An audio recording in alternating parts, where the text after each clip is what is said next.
तो जैसा कि हम श्रीमद् भागवतम के पहले स्कंद में 5वें अध्याय में देखते हैं कि कैसे व्यासदेव जी जो हैं वो बहुत ही परेशान थे, डिस्पॉन्डेंट। व्यासदेव जी जिन्होंने सभी शास्त्रों को लिख दिया था, किस लिए? उनका उद्देश्य था for the benefit of the humanity, मनुष्यों के उद्धार के लिए। तो व्यासदेव जी जो हैं स्वयं भगवान के लिटररी इनकारनेशन है, एक अवतार है व्यासदेव जी में।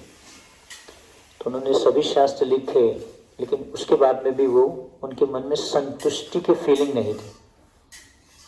उनको संतुष्टि महसूस नहीं हो रही थी कि उन्होंने इतने सारे शास्त्र लिख दिए, वेद लिख दिए, पुराण लिख दिए, सब कुछ लिख दिया, लेकिन उसके बाद में फिर भी वो हृदय से संतुष्ट नहीं थे।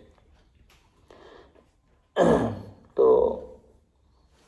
हृदय में व्यासदेव जी प्रश्न कर रहे थे कि मैं इतने टाइम से जप कर रहा हूँ, इतने टाइम से मंगल आरती आ रहा हूँ, इतने टाइम से सब कुछ फॉलो कर रहा हूँ, लेकिन भौतिक इच्छाएं खत्म क्यों नहीं हो रही? हृदय में संतुष्टि क्यों नहीं हो रही?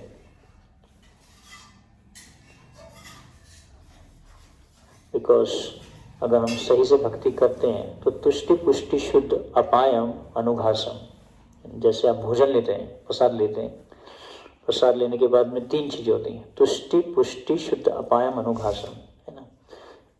एक तो भूख खत्म हो जाती है, एक संतुष्टि सेटिस्फैक्शन होता है। अगर आप साउथ इंडिया में कभी किसी के घर में जाएंगे, स्पेशली टूवर्ड्स चेन्नई, तो वहाँ पे पूछते हैं आपको भोजन लेने के बाद में, तुष्टायो मतलब आपको संतुष्ट हुए क्या, आपको और कुछ और चाहिए क्या, तुष्टि हो गई क्या मतलब। तो जब भूख लगी होती है तो जैसे ही भोजन जाता है हमारे स्टमक के अंदर में, पेट में जब भोजन जाता है तो सेटिस्फैक्शन भी मिलता है, भूख भी खत्म होती है ना, और क्या होता है, शरीर में शक्ति आ जाती है, तीनों चीज़ें होती हैं। तो उसी प्रकार से व्यासदेव जी प्रश्न कर रहे थे, ऐसा ऐसी क्या चीज़ है कि why I am not feeling satisfied, satisfaction क्यों नहीं हो रहा मेरे को। सेटिस्फैक्शन मिलना मतलब भौतिक इच्छाओं से आप फ्री हो गए, ये क्वालिफिकेशन है युक्त वैराग्य की। युक्त वैराग्य का पालन कौन व्यक्ति कर सकता है? जिसके अंदर में वैराग्य आ चुका है। वैराग्य मतलब आना मतलब उसकी भौतिक इच्छाओं से फ्री हो गया, भौतिक इच्छाएं उसकी खत्म हो गई, तो वो किसी भी चीज को भगवान की सेवा में कर सकते। युक्त वैराग्य है ना, जैसे भक्ति सिद्धांत साई ठाकुर थे। भक्ति सिद्धांत साई ठाकुर ने इस प्रिंसिपल को बहुत स्ट्रिक्टली फॉलो किया था। वो लिमोसिन कार में जाते थे, सबसे बड़ी कार होती है लिमोसिन कार, और कोट पैंट हैट लगा के चश्मा लगा के राधा कुंड में गए एक बार, बड़ी सी गाड़ी में, सैफरन कपड़े में नहीं गए। युक्त वैराग्य है ना। प्रभुपाद ने भी यूज किया, जो भी उनको मिला उन्होंने भगवान की सेवा में लगाया। माइक मिला, पहले प्रभुपाद हाथ से टाइपिंग करते थे, पुराना टाइपराइटर। अभी भी आप प्रभुपाद हाउस में जाएंगे, उसको देखते ही हृदय पिघल जाना चाहिए, उस टाइपराइटर को देखते ही। कितना प्रभुपाद 70 ईयर्स में एक एक किताब को लिख रहे हैं, ऐसे टक टक आवाज आती है उसमें। कितना मुश्किल है टाइपराइटर, इतनी ठंडी में, वो भी कितना मुश्किल होगा, प्रभुपाद उसको कर रहे थे ऐसा, है ना। तो कहने का पॉइंट ये है कि संतुष्टि आना मतलब वैराग्य आना, है ना। वैराग्य विद्या निज भक्ति योग, ये तो चैतन्य महाप्रभु सिखाने के लिए आया। वैराग्य विद्या निज भक्ति योग, शिक्षाष्टकम एक पुरुषः पुराण। तो व्यासदेव जी प्रश्न कर रहे थे, ऐसी क्या चीज है जो मेरे को संतुष्टि क्यों नहीं मिल रही? इतने सारे मैंने शास्त्र लिख दिए, सब कुछ लिख दिया मैंने, है ना, बहुत कुछ कर दिया, बड़े बड़े मंदिर बना दिए, हजारों डिसाइपल्स बना दिए और पूरे वर्ल्ड में भी ट्रैवल कर लिया, प्रचार भी कर लिया, लेकिन फिर भी संतुष्टि प्राप्त होनी चाहिए ना। तो कहने का पॉइंट ये है कि उस टाइम में जब व्यासदेव जी प्रश्न कर रहे थे टू नो द आंसर, तो उनके गुरु श्री नारद मुनि के सामने प्रकट होते। अब व्यासदेव जी को पता है, वो भी भगवान के महान भक्त हैं, कोई बद्ध जीव नहीं है। व्यासदेव जी को पता है, लेकिन फिर भी वो क्वेश्चन कर रहे हैं और उनको भी एक आध्यात्मिक गुरु का मार्गदर्शन प्राप्त हुआ। और नारद मुनि जैसे ही उनको मिले, उन्होंने उनको जब ये प्रश्न किया तो नारद मुनि ने सबसे पहले उनको डांटा, चेस्टाइज किया, जैसे अर्जुन को भगवान ने डांटा था। तो जब गुरु हमें शिष्य के रूप में स्वीकार करते हैं तो सबसे पहले वो हमारे अहंकार को तोड़ते हैं। एक बात बता दे, साधु मीन्स कट्स। साधु जो होता है वो क्या करता है? काटता है। तो व्यासदेव जी जब को मिले, व्यासदेव जी को नारद मुनि जब मिले तो उन्होंने उनकी डांट लगाई। उन्होंने बोला आपने इतने सारे शास्त्र लिख दिए, लेकिन वो क्या है? एक तरीके का कर्म कांड, ज्ञान कांड, विषय भांड। इतना कुछ आपने दिया, ये करोगे तो ये मिलेगा, वो करोगे तो। मतलब व्यासदेव जी का जो मोटिवेशन था, उन्होंने ऐसा क्यों किया? ताकि लोग भगवान की तरफ आए। उन्होंने कर्म कांड लिखा, ज्ञान कांड लिखा कि कर्म, ये कर्म करेंगे तो हमें ये मिलेगा, ये करोगे तो ये मिलेगा। एटलीस्ट उसके लिए भगवान के मंदिर में तो आएंगे, गंगा जी स्नान करने तो जाएंगे, है ना। तो ये व्यासदेव जी का उद्देश्य था, लेकिन नारद मुनि ने इसको रिजेक्ट किया। स्पिरिचुअल सोसाइटी का पर्पस ये होना चाहिए जो नारद मुनि ने व्यासदेव जी को बताया, है ना। तो प्रभुपाद ने भी इसी भाव को कंटिन्यू किया आगे, इसी चीज को कंटिन्यू किया। तो वो क्या था? भगवान का गुणगान।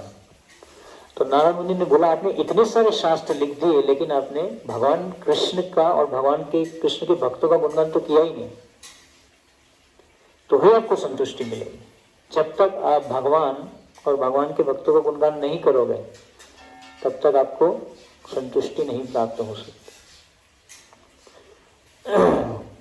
तो इसलिए फिर व्यासदेव जी ने 18,000 श्लोक श्रीमद् भागवतम के लिखे, और जिसमें सिर्फ कृष्ण और कृष्ण भक्तों के बीच में कैसे प्रेम का आदान प्रदान है उसको प्रस्तुत किया। उसके बाद में व्यासदेव जी को भी संतुष्टि मिले कि हाँ, अभी मैंने एक सही चीज दी किसी को।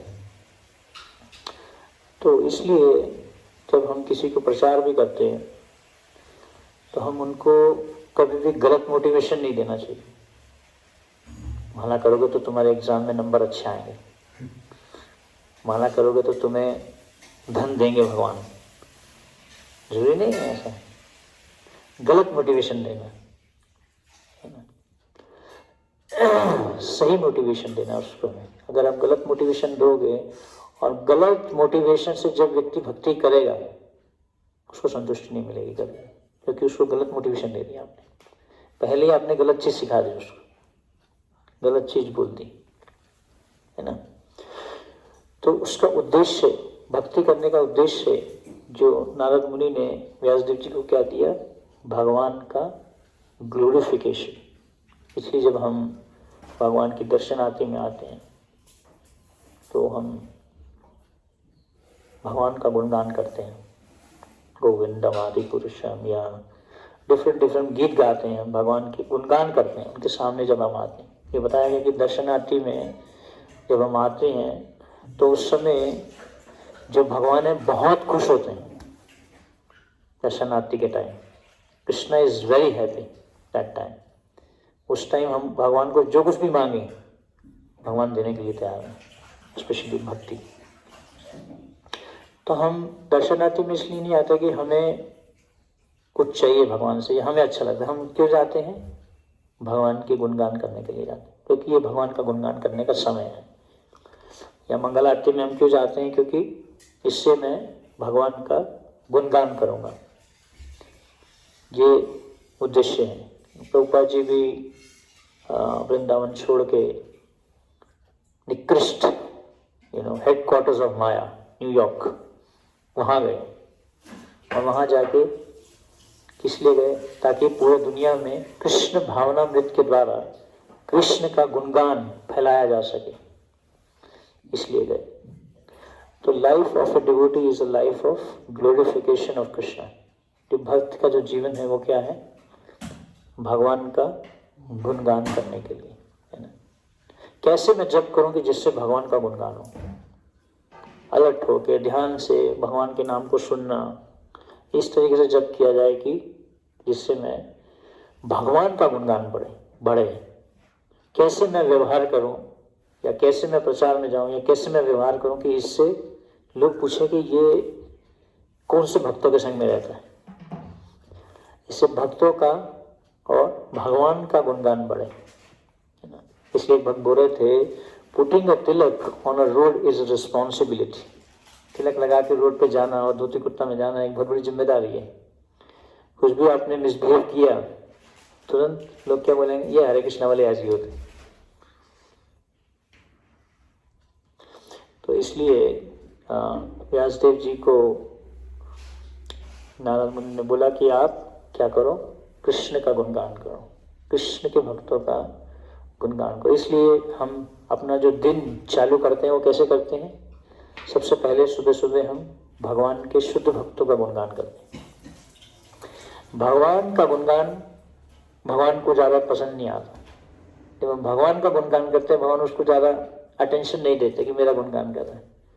लेकिन भगवान को बहुत अच्छा लगता है जब उनके शुद्ध भक्तों का गुणगान किया जाता है, स्पेशल मास्टर का। जब हम भगवान के शुद्ध भक्तों का गुणगान करते हैं, उनके सामने आते हैं, मंगल आरती करते हैं, तो उससे भगवान बहुत प्रसन्न होते हैं। बिकॉज भक्ति मीन्स टू प्लीज कृष्णा। भक्ति का क्या अर्थ है? भक्ति का अर्थ ये नहीं है कि चैंटिंग हरे कृष्णा। भक्ति का अर्थ है to please Krishna. Chanting Hare Krishna to please Krishna. बहु जन्म कोरे यदि श्रवण कीर्तन तबु तो न पाए कृष्ण पदे प्रेम रन। होल लाइफ वन में चैंट हरे कृष्ण, पूरा जीवन व्यक्ति हरे कृष्ण कर सकता है, लेकिन अगर वो कृष्ण की प्रसन्नता के लिए नहीं कर रहा तो फिर वो हरे कृष्ण भक्ति में नहीं आएगा, है ना, शुद्ध भक्ति में नहीं आएगा। उससे सुकृति मिलेगी ऐसा नहीं है। शास्त्र तो बोलते हैं unknowingly chanting Hare Krishna is also beneficial. कोई मजाक में भी करता है, बोले हरे कृष्णा वाले आ गए, हरे कृष्णा वाले आ गए, पंडित जी आ गए, हरे कृष्णा वाले पंडित जी आ गए। ये पंडित हरे कृष्णा, एक बार मैं गया था यहाँ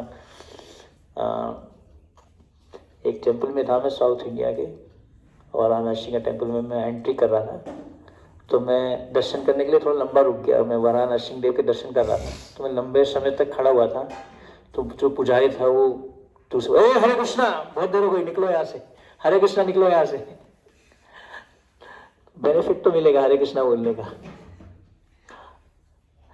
तो ऐसा नहीं है कि अननोइंगली हम चैंट करते हैं, लेकिन कृष्ण प्रेम की बात हो रही है यहाँ पे। To get Krishna prem we have to aspire to please Krishna. मतलब भगवान की प्रसन्नता के लिए हमें जप करना चाहिए। भगवान की प्रसन्नता के लिए हमें मंगल आरती करना चाहिए। भगवान की प्रसन्नता के लिए करें। यत् करोषि यदस्नासि यत् जिहोषि ददासि यस। तो जो कुछ भी हम करें वो किस लिए करें? कृष्ण के लिए करें, अपने लिए नहीं, है ना। पहले अर्जुन सोचा था मैं युद्ध क्यों करूं, मुझे तो इससे कोई फायदा नहीं दिख रहा है। किम नो राज्यम गोविंदा, क्या करूंगा मैं ऐसे राज्य को लेके, जब सारे ही मारे जाएंगे। How will I enjoy, how will I enjoy. जब सब लोग मारे जाएंगे, सारे मेरे परिवार वाले मारे जाएंगे, और फिर मैं जब क्या कहते हैं महल में आऊँगा, देखूंगा अरे यहाँ तो भीष्म पितामह रहते थे, मैंने उनको मार दिया। द्रोणाचार्य को मैंने मार दिया तो मुझे बहुत दुख होगा, देख के मुझे दुख होगा, मुझे अच्छा नहीं लगेगा, मुझे अच्छा नहीं लगा। तो लोग बोलते हैं भगवान ने देखो युद्ध करा दिया, मारवा दिया इतने सारे लोगों को। तो अर्जुन इसलिए श्रवण करना बहुत जरूरी है। श्रवण के द्वारा, सुनने के द्वारा हमारा मोटिवेशन चेंज होता है। सुनना तो जरूरी है। भक्तों के संग में श्रवण करना क्यों जरूरी है? क्योंकि उससे हमारा भक्ति करने का मोटिवेशन चेंज होता है ना? मुझे अच्छा नहीं लगा, हाँ भगवान को अच्छा लगता है, भगवान को अच्छा लगता है, इसलिए मुझे उसको करना चाहिए, उस कार्य को करना चाहिए। तो अर्जुन के केस में, अर्जुन पहले जब पूरी भगवत गीता चालू होती है बहुत दुखी होते हैं, हतोत्साहित रहते हैं, लेकिन धीरे धीरे धीरे धीरे करके जैसे जैसे भगवान भगवत गीता बोलते जाते हैं, अर्जुन का संबंध भगवान से प्रेम का संबंध बन जाता है। सुनने के बाद अर्जुन वेट कर रहे थे। महाभारत का युद्ध इसलिए तो हुआ कि कब भगवान भगवत गीता बोलेंगे, और वो टाइम आ गया था जब अर्जुन तैयार थे, अभी फ्रस्ट्रेटेड थे, परेशान थे, आसक्तियां उनके सामने खड़ी थी, चॉइस था क्या करना है, अभी चूज करना था अर्जुन को, अभी क्या किया जाए इस सिचुएशन में। भगवान वेट कर रहे थे। अर्जुन का शरीर कांप रहा था, वेपथुष्ट शरीर में रोम हर्षष्ट जायते गांडीवम संसृते हस्तात् त्वच्चैव वैधयते। बहुत अर्जुन घबराए हुए थे, टेंशन में थे, एंजाइटी में थे। पेरेंट्स आपके सामने आए हुए आपको लेने के लिए, पुलिस आई हुई है, सब खड़े हैं सामने, शरीर कांप रहा है, घबरा रहा है, टेंशन है बिल्कुल। उस टाइम भगवान स्माइल किए। अरे व्यक्ति टेंशन में है, भगवान हंस रहे हैं कृष्णा देख के उसको स्माइल किया, अब ये मेरे को शरणागत करेगा। इसलिए भगवान हमारे जीवन में क्या देते हैं? Problems. Solution to all the problems is shelter of Krishna. सारी प्रॉब्लम का सॉल्यूशन क्या है? कृष्ण का आश्रय लेना। लेकिन हम बहुत सारे आश्रय बना के बैठते हैं, ये वाला आश्रय, वो वाला आश्रय, है ना। किसी भी प्रॉब्लम को सॉल्व करना है तो सोच सुनार की एक लोहार की, एक ही सॉल्यूशन है। सभी प्रॉब्लम का एक ही सॉल्यूशन है। दुनिया की कोई भी प्रॉब्लम है वो क्या है? कृष्ण कॉन्शियसनेस। इसलिए भक्ति सिद्धांत स्वामी ठाकुर जब प्रभुपाद जी को मिले तो उन्होंने बोला इस पूरी दुनिया में एक चीज की कमी है, वो है कृष्ण कॉन्शियसनेस, कृष्ण भावनामृत की कमी है। सब कुछ है, बाकी कृष्ण कॉन्शियसनेस नहीं है, वो आप लोगों को दो। लोग बोलते हैं ये साधु बन गया, इसके पास कुछ भी क्वालिफिकेशन नहीं थी इसलिए ये साधु बना, कमाने के लिए कुछ नहीं था, रिसोर्स नहीं था, और इसलिए जो है ये जाके साधु बन गया। नहीं, हम सही चीज करने के लिए साधु बनेंगे। अरे लोग जो कमा रहे हैं, कमाने के बाद में भी तो परेशान है। आज ही मैं किसी से बात करता, इतना ज्यादा धन आ रहा है, अब वो सोच रहे हैं उसको टैक्स को कैसे बताया जाए, टेंशन हो रही है, अभी धन आगे ज्यादा। तो कहने का पॉइंट ये है कि कोई भी प्रॉब्लम है उसको हम सॉल्व कर सकते हैं, कैसे? भगवान का गुणगान करके। इसलिए प्रभुपाद ने हमें बहुत सारे प्रिंसिपल्स नहीं दिए। ऊपर चाहता तो हमें बहुत सारी चीजें दे सकते थे, ये भी करो, वो भी करो, ये वाले शास्त्रों का पालन करो, ऐसे करो, यज्ञ करो, ये करो, वो करो, कुछ नहीं ऐसा दिया। प्रभुपाद ने हमें सिर्फ एक चीज, वो क्या है? Glorification of Krishna. इसलिए जब हम वैष्णव गीत गाते हैं, जैसे आज भी जयदेव गोस्वामी जी का तिरुभाव महोत्सव है, इसलिए हमने उनके गुणगान के लिए हमने क्या गाया? 10 अवतार स्तोत्र, written by Jayadev Goswami basically.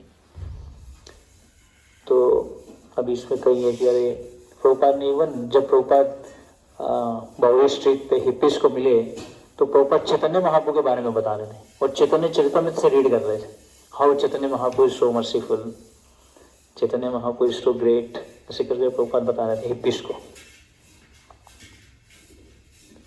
कुछ नहीं समझ आ रहा था किसी को क्या बोल रहे हैं प्रभुपाद, लेकिन प्रभुपाद क्या कर रहे थे? कृष्ण का गुणगान कर रहे थे, चैतन्य चरितामृत पढ़ रहे थे।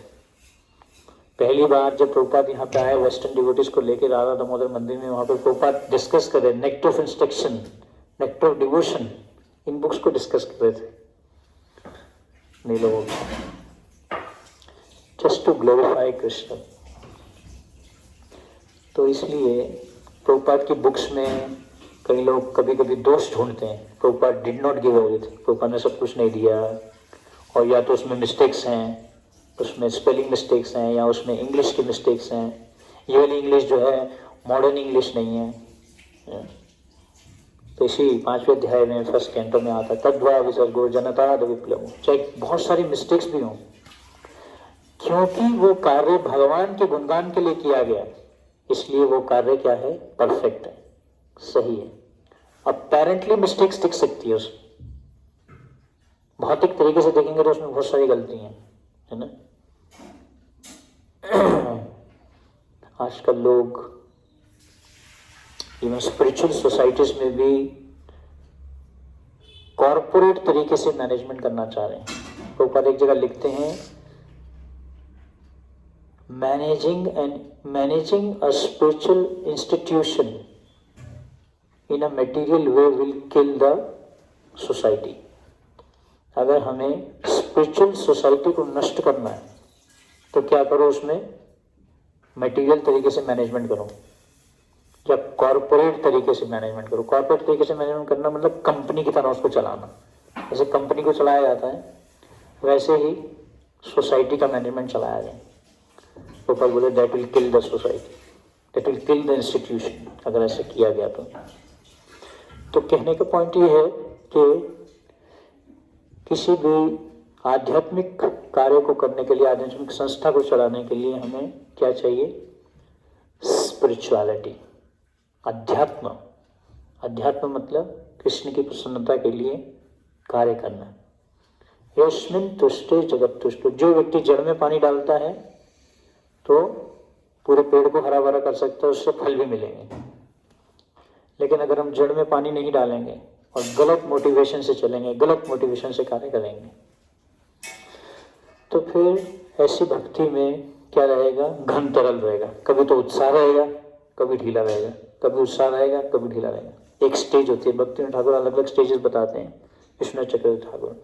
तो उसमें एक स्टेज कौन सी है? घन तरल। घन मतलब कभी तो बहुत सारा उत्साह रहेगा, कभी बिल्कुल उत्साह नहीं रहेगा, तो उसको कहते हैं घन तरल स्टेज। जैसे समुद्र की लहरें होती हैं, कभी बहुत तेज चलती हैं, कभी बिल्कुल स्मूथ रहती हैं, वैसे ही ऊपर नीचे होता रहेगा। साइन वेव्स की तरह साइन वेव्स होती है ना, जब आप एक मशीन देखते हैं हार्ट की, उसमें साइन वेव्स होती हैं, उसमें कभी ऊपर कभी नीचे, कभी ऊपर कभी नीचे। कभी सुबह उठ जाएंगे 2 बजे, कभी उठेंगे 10 बजे, कभी जल्दी सो जाएंगे 8 बजे, कभी सोएंगे रात को 11 बजे, कभी सुबह में उठ जाएंगे 3 बजे, तो कभी उठेंगे 9 बजे, 8 बजे, 7 बजे। साइन वेव्स, स्टेडीनेस नहीं है उसमें, फिक्स नहीं है वो चीज। तो इसलिए श्रीमद् भागवतम प्रभुपाद ने दिया, हम बहुत सारे शास्त्र ने दिए, बहुत सारी बुक्स पढ़ने के लिए नहीं बोला प्रभुपाद ने, ये पढ़ो वो पढ़ो, यहाँ जाओ वहाँ जाओ, इसका संग करो उसका संग करो, ये सब नहीं बोला प्रभुपाद ने। सिंपल ग्लोरिफिकेशन ऑफ कृष्ण, उसी चीज को ग्लोरीफाई करो। प्रहलाद महाराज, ध्रुव महाराज बोलते हैं कि चैतन्य महाप्रभु बोलते हैं कि I want to hear the pastimes of Prahlad Maharaj and Dhruv Maharaj hundreds of times. 100 बार सुना जाता है। किसके? प्रहलाद महाराज, ध्रुव महाराज की जो लीलाएं हैं। ऐसा नहीं कि एक बार आपने भागवतम पढ़ ली तो उसके बाद में अभी कुछ नया चाहिए, नहीं, ऐसा नहीं है। उसी को ही दोबारा, उसी को ही रिपीट करते रहे। जैसे हम एक बार हरे कृष्णा करते हैं, फिर 16 माला करते हैं, फिर हम 32 माला भी करते हैं, कभी 64 भी करते हैं। हरिदास ठाकुर तो 192 राउंड्स कर रहे थे, थोड़ी ना बोर हो रहे थे हरे कृष्णा बोलते बोलते। अगर ये भौतिक होता, ऊपर बोलते if it is a material sound, अगर ये भौतिक होता हरे कृष्णा और बार बार बोलते बोलते आप इसको लंबा समय नहीं बोल पाते। अगर आपको बोला जाए 108 बार रोज 16 माला करो आप, Coca Cola Coca Cola Coca Cola Coca Cola Coca Cola Coca Cola Coca Cola Coca Cola कर पाओगे क्या? नहीं कर पाओगे, क्योंकि ये भौतिक साउंड है। स्पिरिचुअल साउंड है। रोज माला उठा के Coca Cola Coca Cola Coca Cola Coca Cola Coca Cola Coca Cola Coca Cola Coca Cola Coca Cola Coca Cola Coca Cola Coca Cola कितनी देर तक बोल सकते हैं? बोल पाएंगे क्या?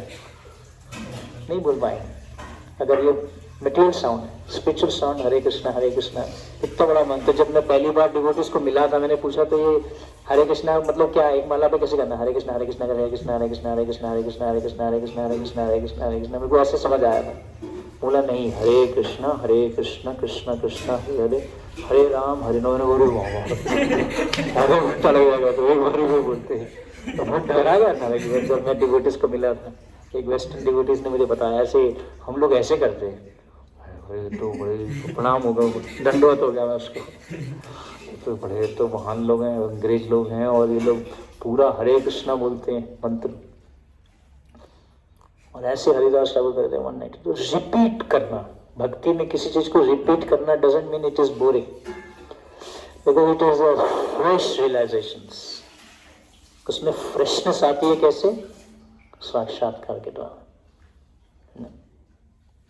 तो इसलिए रूप गोस्वामी बोलते हैं कि हम सेम मंत्र को, मैं चाहता हूँ कि मेरे हजारों जीवाएं, हजारों कान हो, ताकि मैं ज़्यादा से ज़्यादा महामंत्र को कर पाऊँ। क्योंकि वो किस लिए किया जा रहा है? भगवान के गुणगान के लिए किया जा रहा है। इसलिए उसमें बोर्डम नहीं है, बोरिंग नहीं है, उसमें मोनोटोनस नहीं है, मोनोटनी नहीं है, नीरसता नहीं है, नीरस लगता है, उसमें बोर लगता है। सेम प्रभुपाद बुक्स हम सुनते रहेंगे, पढ़ते रहेंगे, उसमें नया नया हमें एक साक्षात्कार मिलेगा, फ्रेश रियलाइजेशंस। अब वो है कि हम उसको कैसे अप्रोच कर रहे हैं, उसको सेवा भाव से करेंगे। प्रभुपाद की बुक्स को पढ़ेंगे किस लिए? क्योंकि मेरे को सेवा दी गई है, as a service to Krishna and guru. Chanting Hare Krishna as a service to Krishna and guru. तो फिर उसमें से हमें क्या मिलेगा? रियलाइजेशंस मिलेंगे, साक्षात्कार मिलेंगे। तो इसलिए हैप्पी न्यू ईयर में कुछ भी नया नहीं होता है। New year, new means new realisations. उसमें बस एक ही नई चीज है, वो क्या है? नया साक्षात्कार। कुछ थोड़ा चेंज होता है। एक उसका वो बना दिया happy new year, happy new year बोलो सबको, happy new year happy new year happy new year. क्या नया? अरे क्या है यार, पैसे ही नहीं है खाने को, क्या हैप्पी न्यू ईयर? सैलरी नहीं बढ़ रही, हैप्पी न्यू ईयर क्या है? क्या नया है इसमें? What is new? So the new is the newness of realizations. नया क्या है इस दुनिया में? कुछ भी नया नहीं है, सेम चीज है। तो बोले हर जगह जहां पे जाओगे, death, birth, old age, disease, जन्म मृत्यु जरा व्याधि मिलेगी। एक डिसाइपल प्रभुपाद के पास जाता है, बोलता है Prabhupada I want to make a world tour. Prabhupada बोलते हैं क्या करोगे वर्ल्ड टूर करके?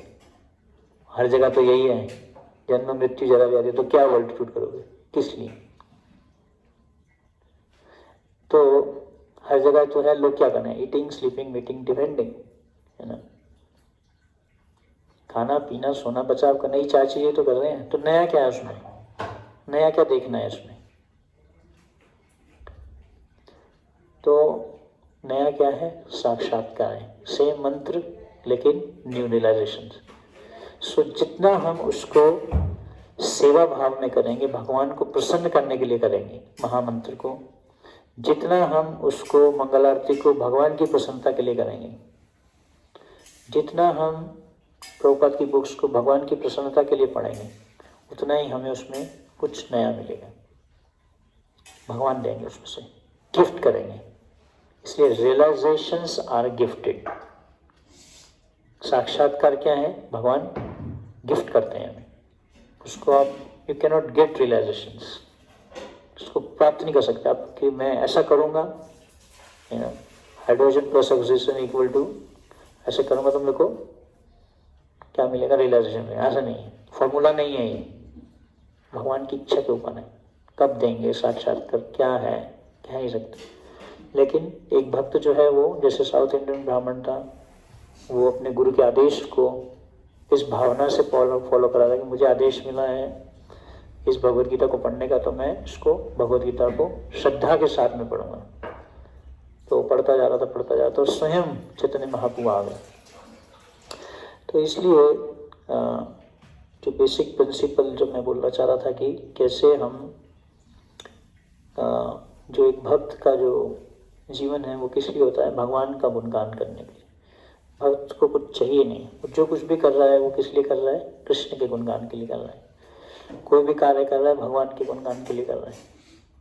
कोई कुकिंग कर रहा है, कोई मृदंग बजा रहा है, कोई डीटी वर्शिप कर रहा है, कोई क्लीनिंग कर रहा है ना। कितने लोग हैं जो जब वृंदावन में आते हैं बोलते हैं अरे हरे कृष्णा मंदिर में बहुत क्लीन है, दूसरे मंदिर में जाते हैं कितना क्लीन नहीं मिलता। तो ग्लोरिफिकेशन हो गया, भगवान का गुणगान बढ़ गया उससे। So systematic, so clean, so nice. तो आके उसका गुणगान बढ़ गया, भगवान का गुणगान बढ़ गया उससे। तो कोई भी हम कार्य करते हैं वो किस लिए करें, कृष्ण के गुणगान के लिए करें। इसी को कहते हैं सेवा। सेवा और क्रिया में ये अंतर है। इसलिए ब्रह्मचारी कर्मचारी नहीं है। जब वो सेवा को कार्य के रूप में करता है तो क्या बन जाता है, काम बन जाता है ना। जैसे भौतिकवादी लोग बोलते हैं कहाँ जा रहे हो, बोलते काम पे जा रहा हूँ, क्योंकि उनके अंदर में काम होता है। भक्त को कुछ भी बोलते हैं कहाँ जा रहे हो, सेवा पे जा रहा हूँ, सेवा करने जा रहा हूँ, है ना। तो काम के रूप में करते हैं उसको, कार्य के रूप में करते हैं, कर्मचारी के रूप में करते हैं। There is a difference. ब्रह्मचारी ब्रह्मचर्यति इति ब्रह्मचारी। जो भगवान की प्रसन्नता के लिए कार्य करता है उसी को ही ब्रह्मचर्यति ब्रह्मचारी कहते हैं। यानी कि सेवा को खत्म करूं जल्दी से जल्दी, माला को खत्म करो, फिर दूसरा क्रिया करो, दूसरा कार्य करो, ऐसा नहीं। सेवा के रूप में करना है। सेवा मतलब भगवान को प्रसन्न करने के लिए जो कार्य किया गया उसी को ही सेवा कहते हैं। जो प्रेम से किया गया, भगवान के लिए किया गया, कृष्ण के लिए किया गया, प्रेम से किया गया, अफेक्शन के साथ में किया गया। पत्रम पुष्पम फलम तोयम यो में भक्त्या परीक्षित। अरे एक फूल भी दे दोगे भगवान को, उससे खुश हो जाएंगे। फूल, पत्ता, जल भगवान को दे दोगे, उसी से प्रसन्न हो जाएंगे। तो इसलिए व्यासदेव जी को नारद मुनि ने बोला कि आप भगवान का गुणगान करो, कृष्ण का गुणगान करो, भक्तों का गुणगान करो। इसलिए भक्त दूसरे भक्त में दोष नहीं देखता, दूसरे के दोष नहीं बोलता, उसके गुणगान बोलता है ना। इसलिए बोला गया devotee is a quality Hunter. तो क्या देखता है, ढूंढता रहता है इसमें अच्छा क्या गुण है इस भक्त। एक भक्त बोलते seek and the shall, Jesus Christ बोलते हैं seek and the shall find. अगर ढूंढना चाहोगे तो मिलेगा, अच्छा गुण मिलेगा। और उसके पीछे उसका अच्छा गुण बोलना, उसके मुंह पे नहीं। मुंह पे अच्छा गुण तो कोई भी बोल सकता है, अरे आप तो प्रभु जी बहुत अच्छे हो, आप बहुत महान हो, आप बहुत अच्छा कुकिंग करते हो, बहुत अच्छा प्रसाद बनाते हो, बहुत अच्छा सेवा करते हो। ये तो बेकार आदमी है, पीछे जाके दूसरे को बोलना उसको जाके ये तो मैं ऐसे ही बोल रहा था। जेन्युइन ग्लोरिफिकेशन, फीलिंग के साथ, फील करके बोलना, दूसरे भक्त का गुणगान करना, ये भक्त होता है। कौवा जो होता है वो कहाँ करता रहता है, होता रहता है, हाँ कुछ भी होगा कहाँ करेगा, कुछ भी छोटा सा भी सही से काम नहीं हुआ कहाँ ऐसे करता रहता है कौवा जो होता है। कोई भी चीज़ सही चलेगी कहाँ ये यहाँ, ये तो ऐसे ही है, ये मंदिर में ऐसे ही होता है, यहाँ ये सेवा सही नहीं हो रही, यहाँ ये भक्त ऐसे ही है, ये काम ठीक नहीं हो रहा है, ये सही नहीं हो रहा है, ये कुकिंग में नमक नहीं है, इसमें ये प्रसाद सही नहीं है, ये क्लीनिंग नहीं करता है, ये सोता रहता है, ये ऐसे करता है। कुछ भी दिखेगा उसको कहाँ करता रहेगा। तो वो ऐसे ही होता है। भक्त जो होता है वो देखता है, देखो आज लगता है प्रभु जी जो है इनकी तबीयत ठीक नहीं, मैं इनकी सेवा करने जाके कुछ थोड़ा रेस्ट ले रहे हैं आज, इसने ये कहाँ करता रहेगा। कौवा वैसा रहता है। तो जीसस क्राइस्ट ने बोला सीक एंड दी शैल, देखो ढूंढने की इच्छा करोगे तो दिखेगा, अच्छा दिखाई देगा। दोष देखना चाहोगे तो दोष दिखेगा, अच्छा गुण देखना चाहोगे, गुणगान करना चाहोगे तो गुणगान दिखेगा। तो क्रिपिंग नहीं करना हमें, क्रिपिंग करते रहते हैं कई लोग, रोते रहते हैं, ये सही नहीं है, वो सही नहीं, ये सही नहीं चलता, ये ऐसे नहीं, ये वैसे नहीं है ना। भौतिक जगत रहेंगे, लहरें तो रहेंगी, सब कुछ परफेक्ट तो नहीं चलेगा, कुछ ना कुछ तो सब में गलतियाँ कमियाँ हैं। लेकिन एक अच्छी चीज़ क्या है कि सभी लोग भगवान की सेवा करना चाहते हैं। हरे कृष्णा। शील प्रभुपाद की जय। किसी का कोई एक प्रश्न है, क्विक क्वेश्चन अगर है तो, अदरवाइज विराम देंगे। जय शील प्रभुपाद की जय।